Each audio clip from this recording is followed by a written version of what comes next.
For 3 decades, Johnny Carson wasn't just a late-night host, he was the gatekeeper of American culture. Every night, tens of millions tuned in not only to laugh, but to witness who Carson allowed into his sacred circle. To sit on that couch was more than television. It was validation, a career-defining rite of passage, a golden ticket that could catapult someone from obscurity to legend. But beneath that familiar, easy smile lived a man far more dangerous than anyone realized. A man whose charm could build empires, and whose silence could destroy them. Carson was no ordinary entertainer. He was judge, jury, and executioner of show business. Cross him once, and you didn't just lose a booking. You were erased. Overnight, careers vanished, reputations crumbled, and stars who once glowed under his approval were plunged into permanent darkness. Former producers called him the king who never forgave. He didn't need to shout, he didn't need to threaten. He simply closed the door, and that door was the entrance to America's living room. Some bands came after spectacular meltdowns. Others were born of whispers, mistakes so subtle the guest never even realized they had committed a fatal sin. But the result was the same, exile. Carson's blacklist wasn't temporary. For many, it was lifelong. And the consequences were devastating. Tonight, we pulled back the curtain on the 8 guests who dared cross Johnny Carson, and paid the ultimate price. Their betrayals, their humiliations, and the hidden battles that shaped television history. These aren't just stories about banned celebrities. They are lessons about power, loyalty, and the invisible war between public charm and private vengeance. In the glittering world of late-night comedy, no story cuts deeper than that of Joan Rivers, the woman Johnny Carson himself anointed as his heir, only to become his most infamous betrayer. To the world, their bond was unshakable. Carson didn't just invite Rivers on his stage, he elevated her. In an era when female comedians were dismissed, mocked, and sidelined, Johnny handed Joan something almost no woman had ever received: legitimacy. His approval was a golden seal. His mentorship, a lifeline in a brutal industry. For Joan, Johnny wasn't just a colleague. He was a father figure. For Johnny, Joan wasn't just another guest, she was family. But family betrayal cuts the deepest. When Fox offered Joan her own late-night show in 1986, a staggering $10 million deal that promised independence but pitted her directly against Carson, the stage was set for devastation. Terrified of losing his trust, Joan delayed the truth, searching for the perfect moment. But the truth found Johnny first. A cold headline in Variety broke the news before she could. For a man who carried childhood scars of abandonment, that moment wasn't just business, it was heartbreak. "She didn't even call me," Carson whispered. That whisper was a death sentence. Carson erased her. Overnight, Joan became invisible. Clips pulled, mentions banned, her very name treated like poison on The Tonight Show. Her desperate apologies, letters, calls, even gifts, were returned unopened. "He declared her dead to me, and meant it." Rivers spiraled, abandoned by the very industry that once celebrated her. Though she clawed her way back years later, the wound never healed. Her crime wasn't ambition. It was a betrayal of the king's trust, and Johnny Carson never forgave. Las Vegas showman Wayne Newton had lived his life under spotlights, adored by audiences, wrapped in glitter and applause. But behind the sequins and songs burned a fury, one that Johnny Carson's jokes ignited night after night. Carson, the king of late-night monologues, often targeted Newton's image, his boyish looks, his carefully crafted persona, and eventually, insinuations about his sexuality. In the conservative America of the early 1980s, such jokes weren't harmless. They were career-ending grenades. And for Newton, those jabs were not funny. They were personal. Unlike others who swallowed Carson's barbs, Newton chose confrontation. Not a phone call, not a letter, but a physical visit. One night, he stormed NBC's Burbank studios unannounced, bypassing security with the kind of entitlement only fame could buy. He walked directly into Carson's office, where the host was reviewing cue cards. For a brief moment, Johnny smiled, assuming it was a friendly visit.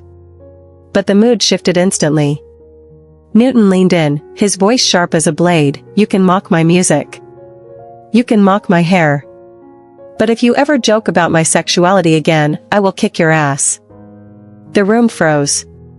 Carson, taller, colder, rose to his feet.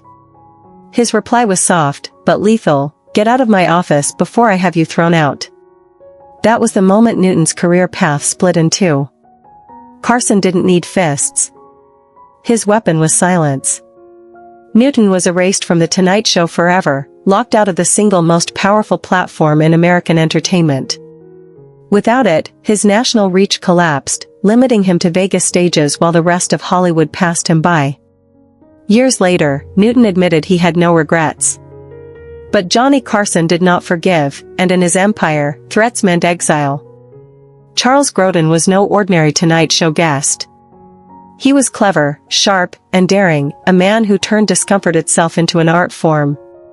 Unlike other stars who arrived with polished anecdotes and forced smiles, Grodin leaned into confrontation.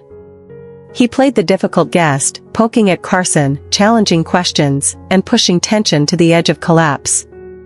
The first time he did it, Carson loved it. The audience roared. For Johnny, who thrived on improvisation, Grodin was a refreshing curveball. It was edgy, unpredictable, and electrifying. But comedy built on discomfort has a razor's edge, and Grodin didn't just dance on it. He crossed it. Over time, his act grew sharper, more hostile. He accused Carson of not caring, mocked his interviewing skills, and suggested the Tonight Show host was phoning it in. To the audience at home, it looked real. Was Carson truly being exposed? Was his legendary warmth just a mask? For Johnny, these weren't jokes anymore. They were attacks on the very foundation of his career, his authenticity. The breaking point came during a 1990 appearance. Grodin's barbs cut too deep, hinting that Carson was cold, emotionally distant, and only in it for the paycheck. Johnny's smile stayed fixed, but those who knew him recognized the difference. It wasn't the smile of amusement. It was the smile of a man silently ending a career. As soon as the cameras cut, Johnny muttered just 4 words, "We're done with that." And that was it. No public explosion, no angry phone calls. Just silence. Grodin was never invited back. His name vanished from booking lists, erased not with fury but with finality. For Carson, humor could be sharp, but never at the expense of his throne. Grodin had crossed the invisible line, and the king closed the gates forever. Shelley Winters was Hollywood royalty. A 2-time Oscar winner, a woman whose career spanned decades and whose presence on screen was larger than life.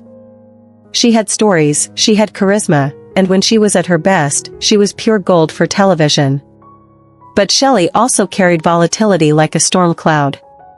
Her moods could shift without warning, and as her career moved into the 1970s, her drinking began to fuel that unpredictability. For Johnny Carson, who valued control above all else, Shelley was a risk, and one night, that risk detonated. It was 1975. Winters walked onto the Tonight Show stage already unsteady, her words slurred, her focus fractured. Johnny tried, with his usual grace, to guide her through the conversation. But she rambled, interrupted, and drifted, pulling the interview off course. Carson remained calm, maintaining the illusion for the audience, but behind his eyes was tension. Then came the spark. Johnny made a light-hearted joke about Shelley's weight, a subject she herself had often joked about. But this time, something inside her snapped. In one shocking motion, Shelley hurled her entire drink into Carson's face, whiskey, ice, everything. The audience gasped. For a heartbeat, the king of late night sat drenched, stunned into silence. Then, with unmatched composure, he called for a commercial break. Cameras cut. And that's when the mask slipped. Carson walked off the set without a word, his face a mask of fury. His decision was instant, irreversible. Shelley Winters was finished. From that night forward, she was banned. No more bookings, no more appearances. For Winters, losing Carson wasn't just losing a stage, it was losing access to millions of living rooms across America. Her career dimmed. And in Johnny's world, once you broke the unspoken contract of respect, there was no redemption. For years, Rich Little was a Tonight Show favorite, the master impressionist who could transform his voice into presidents, movie stars, and even Carson himself. Audiences adored him. He wasn't just funny, he was a spectacle, a human jukebox of celebrity sound. He appeared over 30 times, each visit greeted with roaring laughter and admiration. On paper, he seemed untouchable. And then, he was gone. No farewell. No scandal. Just silence. The disappearance was a mystery. Fans asked why. Fellow comics wondered what happened. Rich himself waited by the phone, expecting another booking. But the call never came. Behind the curtain, Carson had made his decision. Unlike the explosive bands that followed meltdowns or betrayal, Rich Little's exile was quieter, but no less final. Johnny had grown tired of him. Carson, a man obsessed with originality, began noticing the cracks. Little was repeating material, the same impressions, the same jokes, recycled with only the smallest variations. To audiences, it was still dazzling. But to Johnny, who remembered every bit performed on his stage, it was lazy. Worse, Rich's relentless habit of staying on even off-camera, voices, impressions, non-stop performances, began to grate on Carson, who valued authenticity in private moments. One day, after yet another exhausting encounter, Johnny muttered the cutting words, "Does he even have his own voice?" That was enough. The decision came quietly, with no confrontation.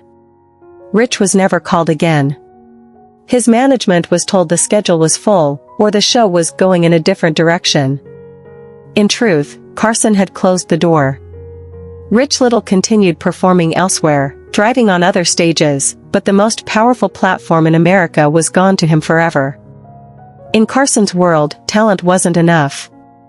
Freshness was survival, and Rich had stopped evolving. Truman Capote was once the darling of American letters, the genius behind Breakfast at Tiffany's and In Cold Blood, a man whose wit was as sharp as his pen. He had dazzled television before, a perfect guest with his razor-edged humor and distinct, melodic voice. But by 1975, that brilliance was slipping, smothered by addiction. And when Capote sat across from Johnny Carson on that fateful night, the world didn't see the genius author. They saw his unraveling. The moment he walked on stage, the warning signs were clear. His steps were uneven, his words slurred, his eyes unfocused. Johnny, ever the professional, greeted him warmly, but concern flickered beneath his practiced smile. Carson believed in television as a sanctuary, a place where chaos stayed outside. But Capote brought chaos with him. As the interview began, Truman faltered. He stumbled mid-sentence, lost his train of thought, and veered into gossip so reckless it couldn't air on network TV. Carson tried everything, guiding questions, humor, even gentle pivots, but Capote's decline was too steep. Then came the breaking point, a rambling story about a Hollywood party, spilling into territory too explicit for broadcast. Johnny's face hardened. He cut to commercial early, breaking his legendary rhythm.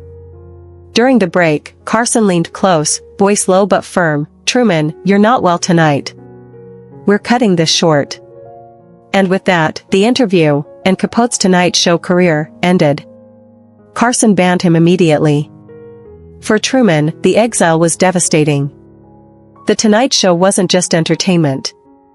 It was a stage that sold books, preserved relevance, and reminded America that a writer's voice still mattered. Losing it meant vanishing from millions of homes. That night, America didn't just watch a great writer stumble.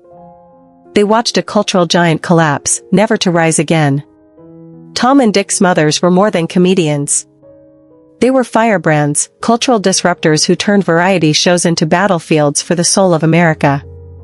Their CBS program had shaken the establishment with biting satire, fearless criticism of the Vietnam War, and a boldness that made them heroes to the counterculture. They thrived on controversy, but controversy had no place in Johnny Carson's kingdom. Carson built his empire on neutrality. He joked about Democrats and Republicans alike, but never revealed where his heart lay. For him, late-night television was a refuge, a nightly escape from the chaos of headlines. The Smothers Brothers carried the opposite philosophy. To them, comedy was a weapon, and television was the battleground. And one night in 1970, they brought that war into Johnny's house. Tom Smothers, scheduled for light banter and music, instead delivered what amounted to an anti-war speech. The shift was immediate and unmistakable. Carson's smile remained plastered on his face, but his eyes went cold. Viewers saw charm. Insiders saw fury. Johnny despised ambushes, and to him, this was betrayal. Backstage, his verdict was swift: too much trouble for what we get. No fireworks. No public feud. Just a slow freezing out. From that day forward, the Smothers Brothers entered what staff quietly called Carson Purgatory. Not formally banned, but never truly welcomed again.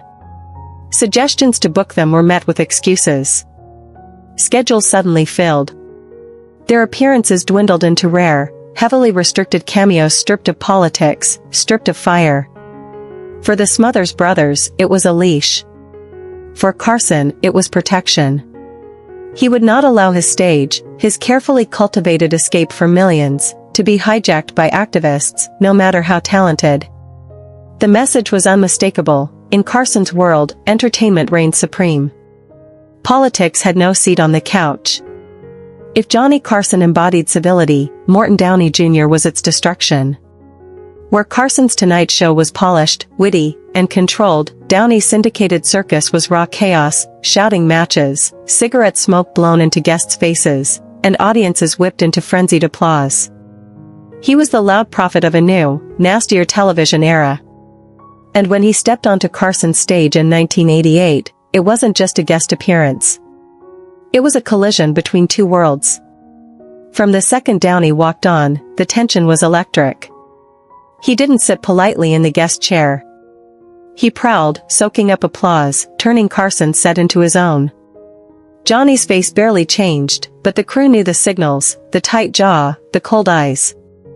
He was tolerating, not welcoming. When the interview began, Downey broke every unspoken rule. He interrupted Carson. He shouted over him. He played directly to the audience, treating Johnny not as host, but as a prop. Carson tried every tool in his arsenal: humor, redirection, even sharp challenges, but Downey bulldozed.